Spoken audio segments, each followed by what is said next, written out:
with that, I think I will turn the time over now to our two presenters, both Steve Addicott and John Fremer. Our topic today is 10 test security lessons from ATP. This is a session that we have done over the last couple of years for those of you who either weren't unable to attend the conference or there were so many great sessions that you didn't get to all the sessions that you'd like to. So this is kind of a summary of those sessions today. So let me go ahead and turn this over. Steve? Jamie, thanks so much. Good morning, everybody. It's great to be here and presenting with my esteemed colleague, John Fremer. Here's what we want to cover today. So both John and I had very different experiences because the conference is such a hectic time. So I wanted to share some of my takeaways. One is the pervasiveness of test security as a conference theme. I'm going to share some highlights from some really terrific sessions involving ways to better protect our tests. I want to talk about online proctoring. It's very evident it is here to stay. And there was a pretty significant milestone in the evolution of test security that I think needs to be communicated. Then John's going to talk about the different roles in an organization and how policies and procedures around exam security impact those roles. There was a session regarding testifying in a court and some recommendations there, also some recommendations for user agreements. John's going to talk about the annual ATP Security Committee breakfast briefing, and then some closing thoughts from the keynote and just his experiences in general. So we're going to get cracking here, but first and foremost, we'd like to gain a sense. Did you, well, Jamie, you want to run the poll? It's up. All right. So we want to get a sense of how many people were able to attend ATP this year from our audience today. Okay, looks like we're just about finished up here with our voting. So let me go ahead and close the poll and share the results.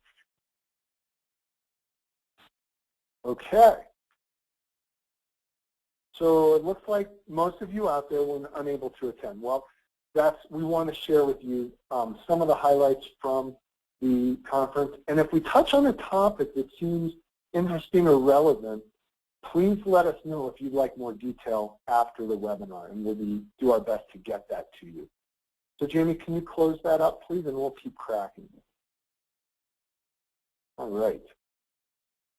So it was very apparent, based upon not just the program, which was chock-block full with sessions regarding test security, but even more generally, just in conversations, test security is a front burner issue for many, many programs and many, many program managers.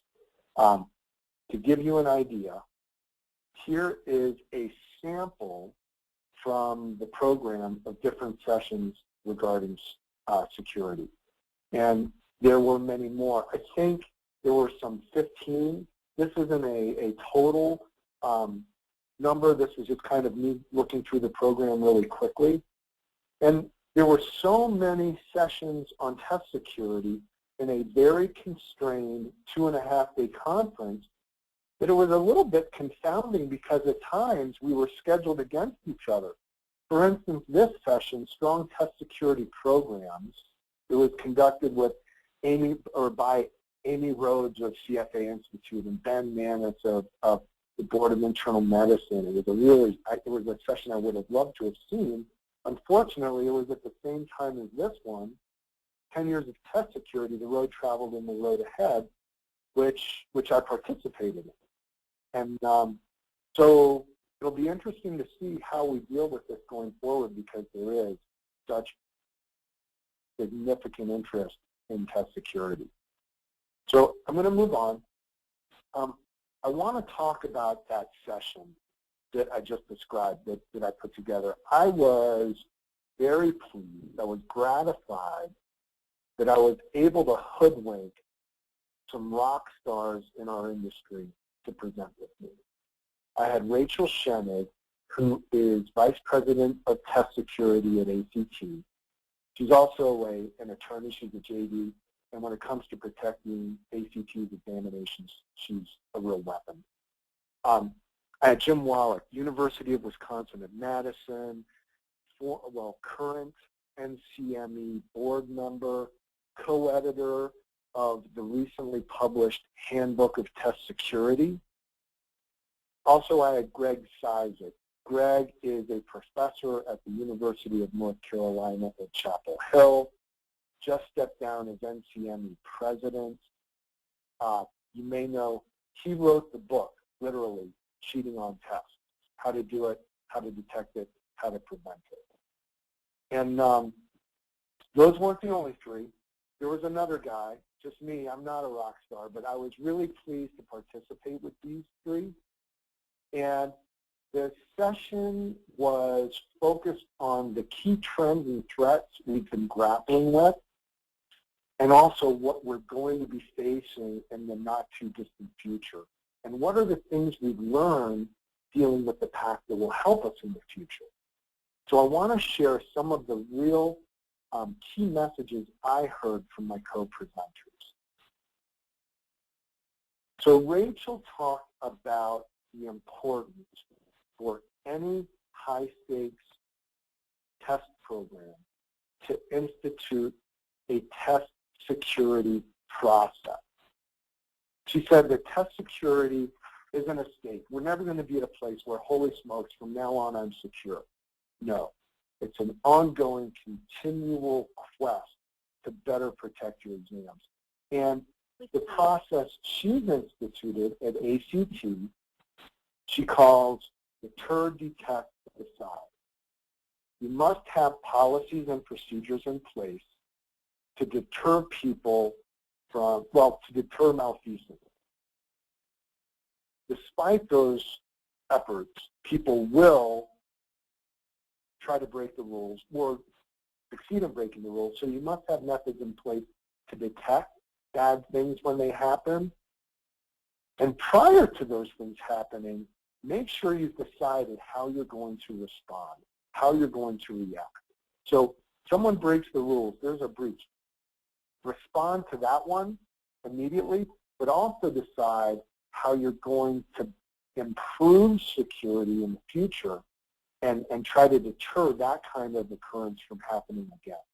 So I really like that 3D model, deter, detect, and decide.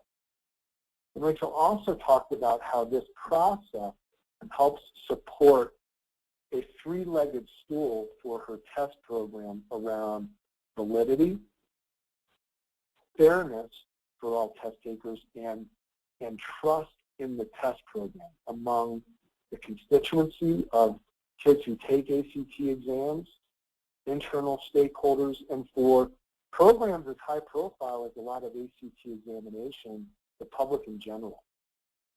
So great lesson around the importance of a test security process. Steve, this is Jamie. Yeah. We have a few people that are having a hard time hearing. So I don't know if you want to adjust your microphone or do something differently. Great. Thank you for telling me. I hope this helps. I was using a headset, but I'll remove it. Okay, great.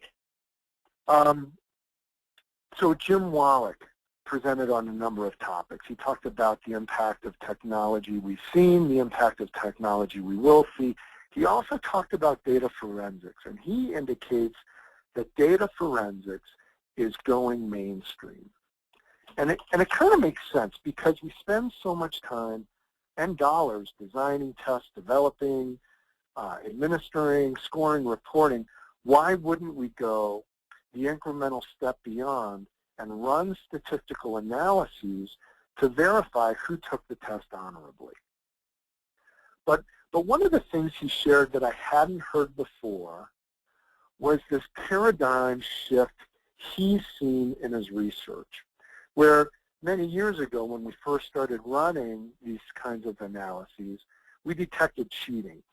and that the public may have lost, well, that allowed critics of testing to say, hey, look at all this cheating that's going on. High-stakes testing isn't working, and that may have eroded some of the public trust in high-stakes exams. But that as data forensics evolved and was more widely used and adopted, that we actually enhance validity, and that may have increased public trust in high-stakes testing. Again, I thought that was a most interesting perspective, and welcomed hearing it from Dr. Wallach. I think part of the increase in that public trust is due to the fact that we're seeing industry standardization on data forensics, the standardization on the scientific as well as legal defensibility of these analyses.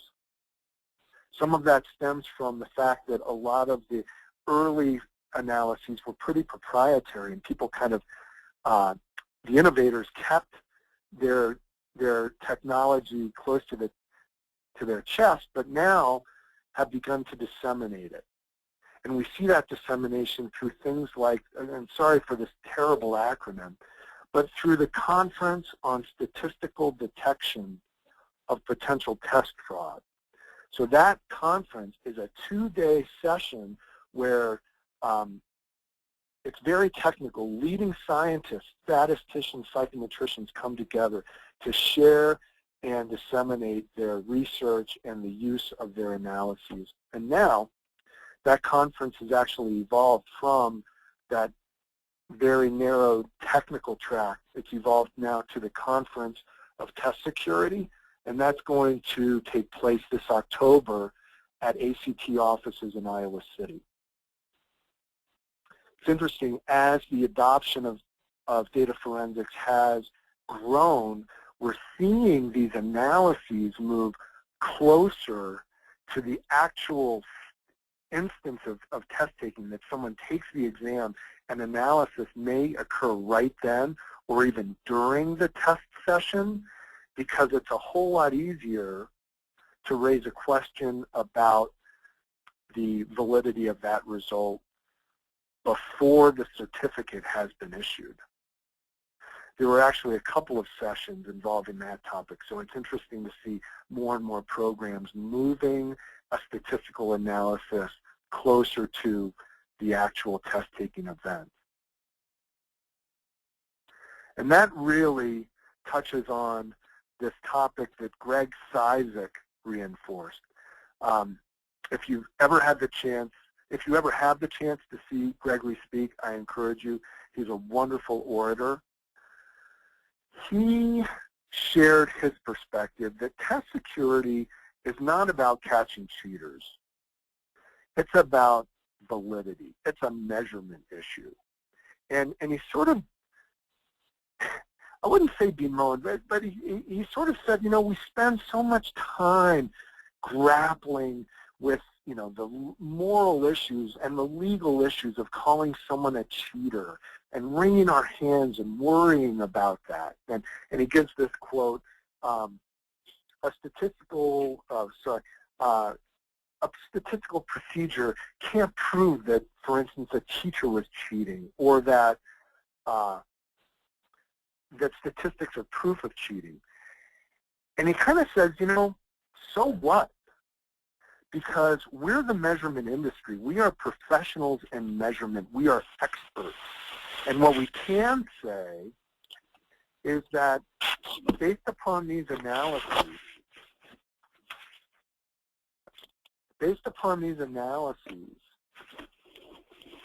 we may not have confidence in the validity of this score. And that based upon this analysis, we need more information, or we want to recreate this test instance before using this score. And I'll tell you what, he becomes very passionate in describing this. So I really, really appreciated not just the perspective, but the strength of conviction of this perspective from one of the measurement leaders in our industry. I've got some background noise. I wonder if, is there a question that we need to address, Jamie, or? No, I don't see any questions in the box. Okay. So I want to switch gears a little bit. There was another session that was conducted by Liz Burns of Juniper Networks, Beverly Vandervelde of Symantec, and Caveon's chief scientist, Dennis Maines. And it was called Exam Inoculation and Other Crazy Ideas to Stop Cheaters from Passing Exams. And so, first of all, isn't that the creepiest nurse you've ever seen? So on this session, these three maintain that no matter what we do to deter piracy and cheating, it's going to persist. And that's very consistent with something I heard ETS's Ray Nicosia say a few years ago. Ray indicated that, look, if the pirates can make money by stealing your tests, they will.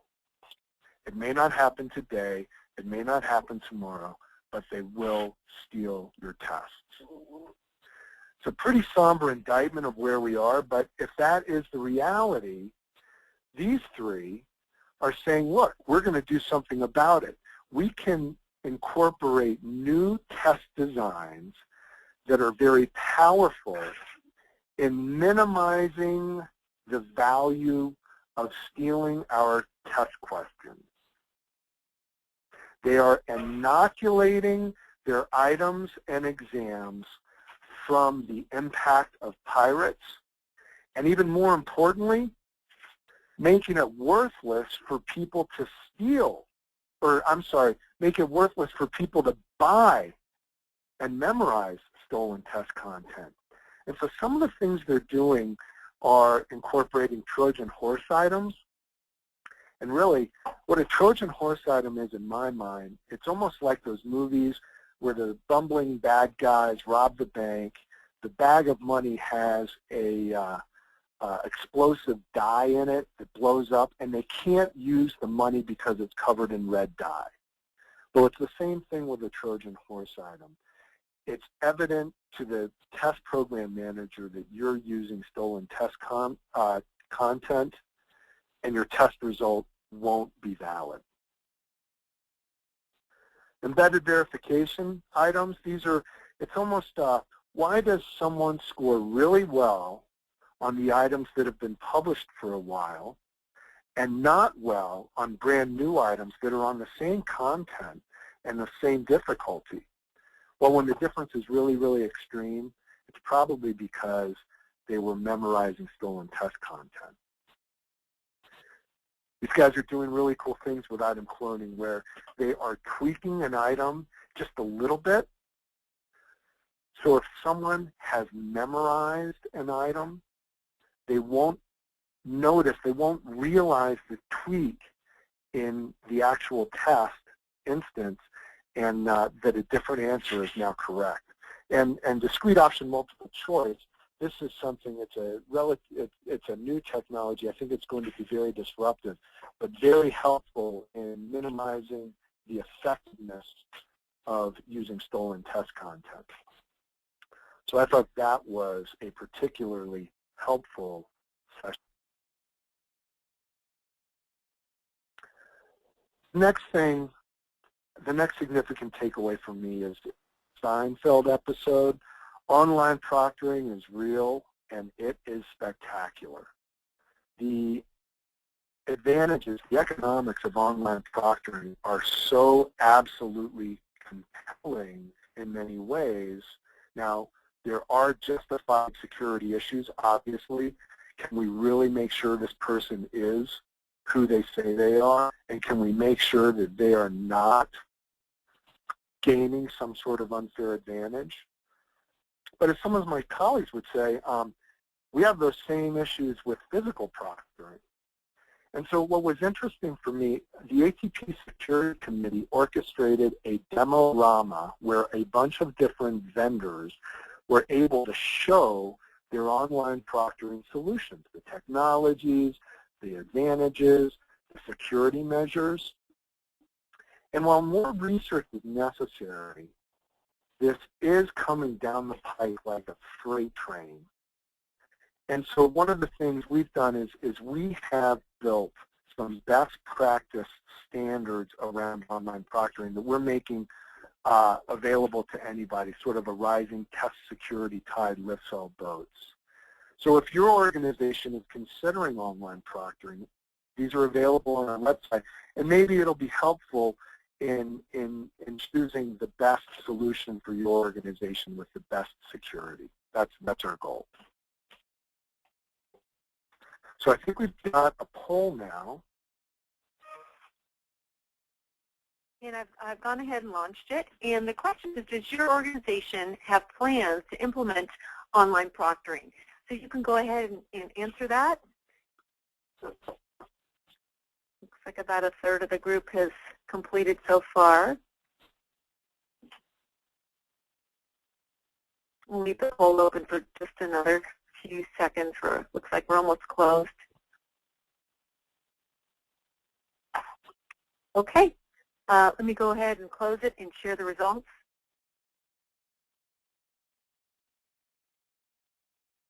Interesting. So about 12% are absolutely instituting it.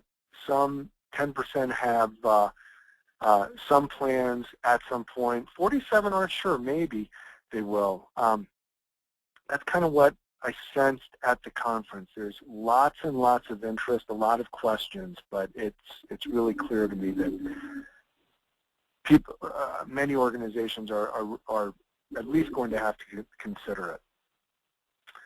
So let's move on, and I've got one last topic that I want to discuss. During the opening comments of the conference, before the opening keynote, I forget who the speaker was, but the comment was made that test security is such a big issue right now that we ought to have some sort of industry certification.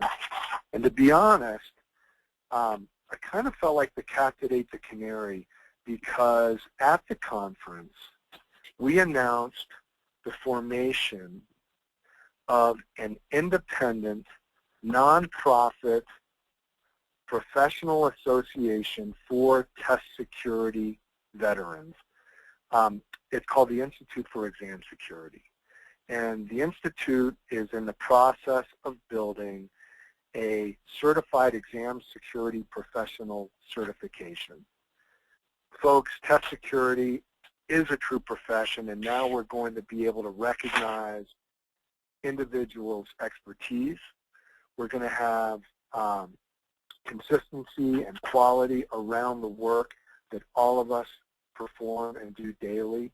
And so we're really excited. The next poll is right now. This is an independent organization. This needs to have lots of industry involvement. And so, Jamie, if you launch the next poll, let us know if you would be interested in learning more about this and perhaps participating. We're going to be needing lots of help to launch this in different capacities. So we're seeking like-minded folks because this truly is a significant milestone for all of us, we think. And I'll leave the poll open for just another few seconds.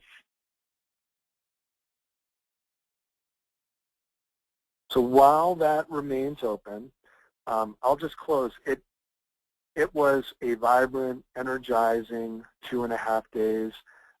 Lots and lots of content shared and covered, and we really just have the chance to scratch the surface here. Please let us know if there's anything else, any other information we can share with you. And with that, I'll turn things over to Dr. John Fremer. I just probably should comment on the poll, Steve. Got quite a few folks that would like to learn more, either by being on the mailing list, which we will do, or planning to visit our website. So that's great to hear. So I'm ready for my first slide.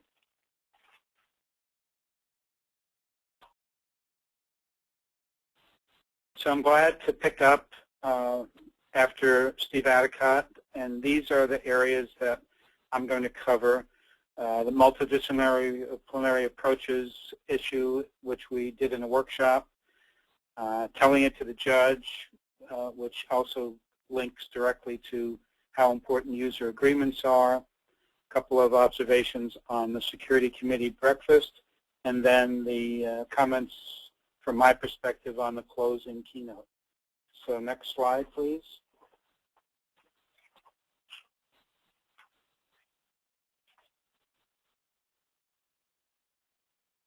We had 4 different folks participating in the workshop, and in this particular case, I'd like to give you a flavor of the folks who were involved. We had Lauren Muller from FSPPT, Ben Manis from ABIM. We had Mark Weinstein, who's an attorney, and I am the test security guy. That's my Twitter handle, test security guy. We had 4 group exercises. Each one dealt with an actual challenge that had occurred to a testing program. We had quite a good-sized group, and each of them addressed that challenge and what would they do about it faced with the particular challenge that was presented. And I'm going to show you one of them to try to give a flavor of what it was like. And then I'm going to talk about the common elements across all 4 discussion groups. So next slide.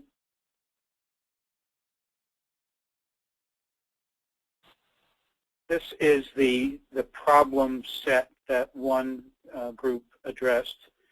The context was you have limited staff, and even within your staff, you don't have all areas of expertise covered. You have limited resources in software, money, and time, which is just the way the world is. I mean, sometimes you hear people say, welcome to the NFL, or expressions like that that say, well, what did you expect? You always work with limited staff expertise and resources. So given that, you're going to have this problem, which is my very next slide, but what are you going to do with the resources that you have, which is what we have to do. You have a certain number of resources you try to add, but you work with them to deal with threats. What essentially do you have to take into account when choosing a course of action? And 2 areas that kind of dominate in one's thinking. One is, how big a risk did this apparent breach pose? And then how likely are you to find a solution, which is helps a lot in figuring out how much to invest in the problem. Next slide. That issue of assessing the risk was much discussed in each group, and the kind of factors people talked about were how many people were involved, how much of the test, how long, if it was a breach and a posting on the web, how long was it out there, how accurate was the information that was taken about the test. And that runs anywhere from the entire item pool with all the codes and everything being posted to renderings of items that are sort of like the originals, but they're not really the same. And in some cases, you may even be able to continue to use them, even though some version of them has appeared. Next slide.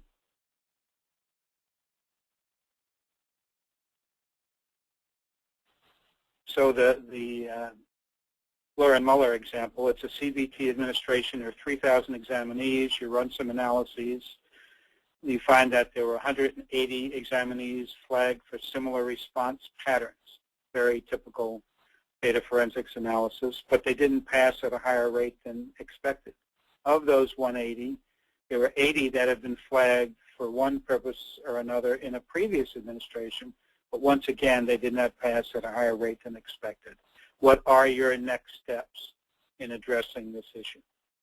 Next slide. Across all of the groups, a next step, urgently recommended, strongly recommended, was notifying your boss or up the line, whoever that is, maybe even right to an outside board or sponsor, that you're investigating a problem. Don't resolve it first, although there's somewhat that attitude as a worker. I don't want to bring my boss a problem unless I also bring him or her a solution. In the case of security breaches, the position was much more, let them know we have a problem, we're working on it. How quickly you're going to get to it, what are you doing? Because in some ways that might get you more resources right away if your sense that it's a real problem is shared. Then collect relevant information based on your response plan, and an assumption is that you have a response plan, what we call in our Caveon security audits and handbooks, a security incident response plan developed not after the ship hit the iceberg or the building is on fire and everybody's so excited they don't even know what to do. Work out how you're going to deal with a possible breach in a quiet atmosphere where you can bring the different perspectives to bear, not under the gun or under pressure or newspapers calling or other media multiple times a day.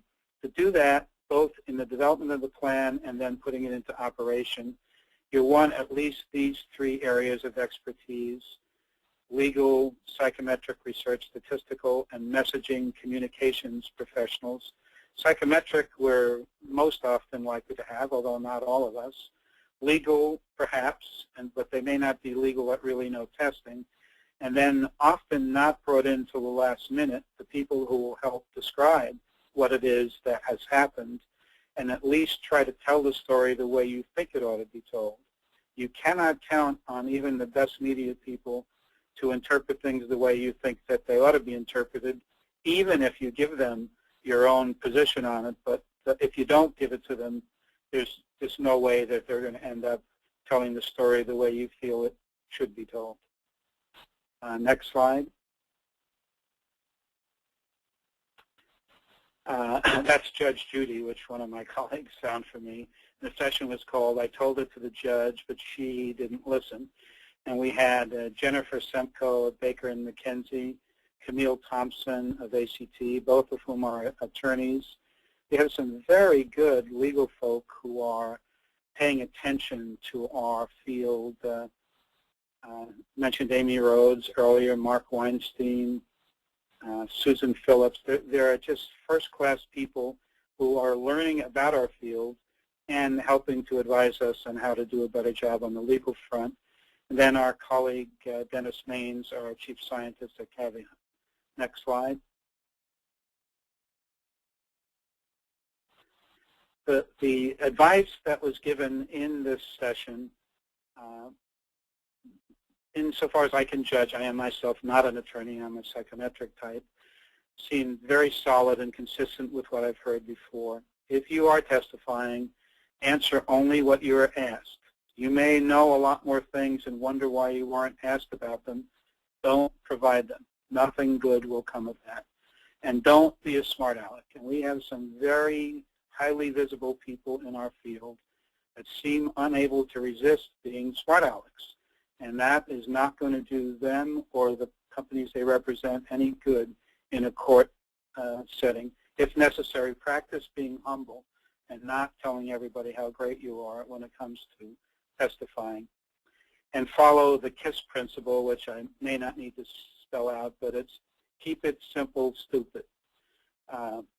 Remember back when I was getting ready to do my doctoral defense a very long time ago, and someone who was coaching me said, well, how would you explain your dissertation study to your grandparents?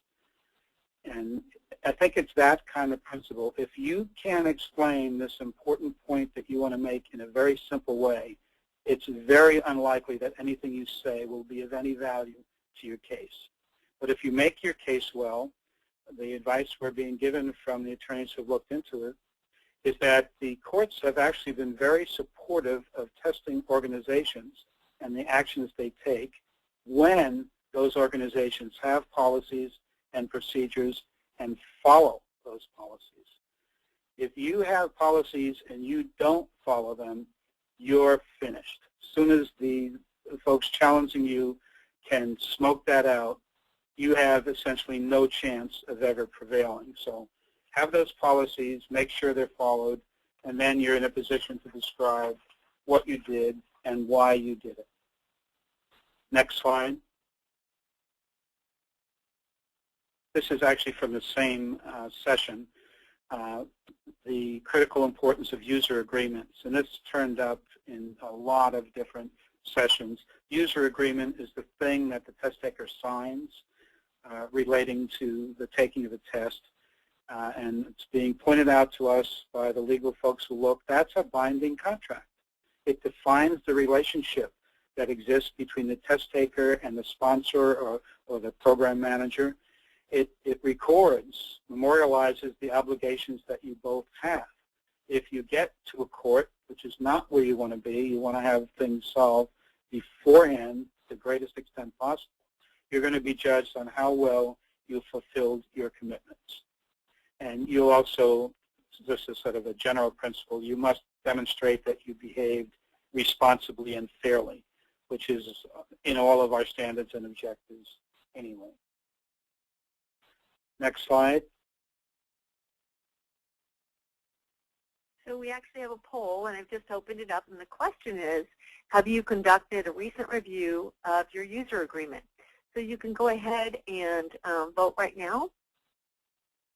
We'll leave the poll open for a minute or so.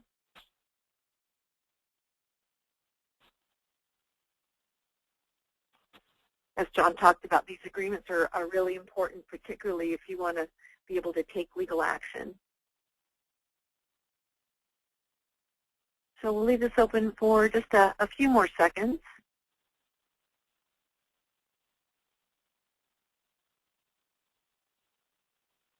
Okay, and I'm going to close the poll and share the results. Here you go, John.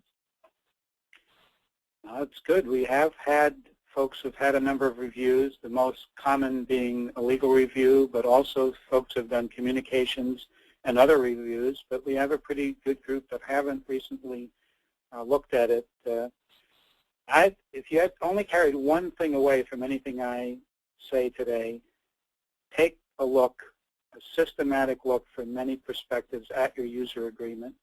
I like to say this to people, which is a true statement. I did my PhD dissertation on memory, but I've forgotten most of it since then. And just as we forget most of the things we hear in life, but if you remember only one thing from my presentation in this webinar, remember to have somebody do a systematic review of your user agreement, what it covers and doesn't cover. And unless it's been done very thoroughly recently, you're going to want to change it and make it stronger. Okay, next slide. John, just before we move on from user agreements, Sure. Just one quick aside. When we were working on the ATP Security Committee test taker rights and responsibilities, as part of that process, I looked at lots of candidate agreements from ATP members. And almost everybody has theirs out there on the internet available. So there are lots of really good exemplars. And you might, if you poke around, you might see something in one of those agreements that your agreement lacks. So, you know, we don't all have to reinvent the wheel. There are really good examples out there. Thanks, Steve. Very solid advice. It's like I tell my kids and grandkids, make new mistakes in life. Why make the same ones that others have been making? Make new ones. You can't live a mistake-free life, but you can get better at learning from others. So next slide.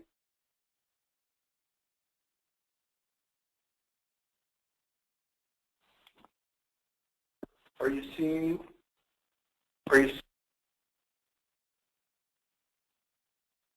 I'm not seeing a next slide.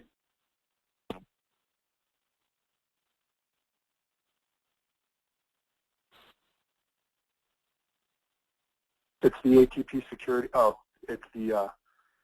I think now you're good. Well, if you tell me what it is, I'll talk to it, but I can't actually see. I'm not seeing it either, Steve. I don't know why it's not showing because I've closed the poll. So. It's about the ATP Security Committee. You know what? Nobody. I don't think anyone's seeing slides. Well, fortunately, we're. There we go. Oh, there we go. I hit the wrong button. Did you? See? I'm glad I never make technology mistakes myself. Sorry. So we're getting close to the end of my piece of the presentation. The ATP Security Committee is a very productive group. One evidence of its value is how many people showed up for the breakfast that they hold each year to hear what's going on. And not only were there good presentations, but they're just, as Steve mentioned earlier about other parts of the conference, a lot of energy in the room. People chatting and talking and what are you doing and what's next. And if you don't know about the ATP Security Committee, but you find out it's a group of volunteers, you might underestimate it and think, well, what can a group of volunteers do? Well, it turns out they can do a lot if they're coordinated and focused and work together and have good leadership, and that has been the tradition of the ATP Security Committee. I'm just going to mention two of the projects. They have several that are going on. One is dealing with the problem of theft of copyrighted material, and it's appearing on the internet, and groups said, well, what can we do collectively and collaboratively? And they've done things like produce model letters that you can send out to exercise your rights under the Digital Millennium Copyright Act to get your copyrighted material off the internet. It doesn't always work, but it works a lot. And every time that it works, you are reducing your exposure of your valuable IP to others. And you need to do it quickly, because if it's been out there for quite a while, it almost doesn't matter if you take it down, because it tends to go from place to place. And the other project I'll talk about is the one that Steve mentioned. He's leading it. I'm working with him on test taker rights and responsibilities. We're trying to borrow from others, both other fields and of testing, and also from the members of the Security Committee and other contributors. So next slide.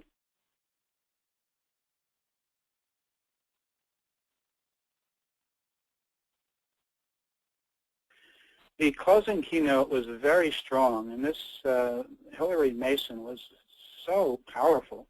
I was sitting in the back of the room, and as you get older, this starts happening too. She looked like she was about 17 years old. She really isn't. I mean, she's really a mature person and so on, but has so much experience. And she uses sort of chatty things that I would associate more with my grandchildren than people in their older ages, but she's well worth listening to. And what she was talking about is how tremendously useful big data can be. And those who get access to it and how to use it have the power to influence events. It's suffering under a lot of kind of negative surroundings, because we hear big data and we think of people storing all our email messages and listening in on our phone calls and so on, and that is indeed a problem. But also big data is being used to track diseases and do a number of very good things. And she made the case that it's the effective holders and users of information that are gradually increasing in their ability to wield power and influence things. And she said at the end of her keynote, people say this, but this time I decided to believe her. She said, I'm going to stay after this session and answer questions. I'll just be over here at the side of the room. So I said, why not? And I went over, and she just stayed and answered question after question. Anyone could listen. Waited my turn. And I said, well, we have this problem with data forensics, and that people are reluctant to use the results. They think you have to observe something. You can't use statistics alone. And in a millisecond, she said, oh, I run into that all the time. I call it the culture problem. People are unwilling to act on the data when the data may be the best evidence available. So she thought, like 2 milliseconds and said, one thing you could do is use your data forensics to determine what deserves greater looking. And we do a lot of work with schools and states. And if you could do a better job of what schools and classrooms and teachers deserve more attention and focus your energy that way, that would be a real positive development. So I plan to take advantage of this lady's good advice whenever I can. Next slide.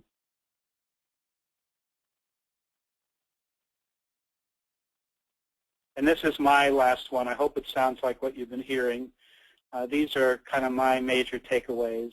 Sharp increase revealed at the conference in how aware program managers are of the importance of test security. They want to get on top of it. They want to learn from each other. They want to find out what best practices are and do them. They see the value. They know how much it costs them to bring up their tests and item pools and so on, and they don't like people stealing them and undermining their credentials. Part of what it looks to me is that the IT area have been testing with CBT for a very long time, testing all over the world, run into all kinds of problems. They don't feel that they've solved them all. We're still working on them, but other areas haven't faced them to the level that IT has, and I see people wanting to learn from the folks in IT that are really out front on this.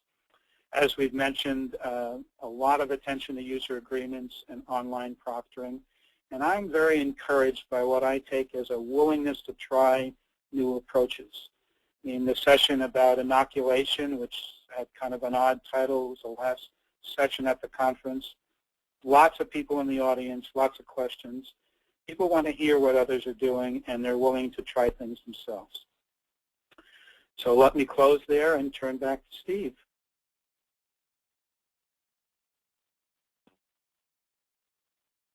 Thanks, John. I'm turning off my mute button. Jamie, are there any questions that anyone has raised? Because we're now at the conclusion. We always want to keep this under an hour. There are not. I've been answering questions as we've been going along, so there don't seem to be any in the question box right now.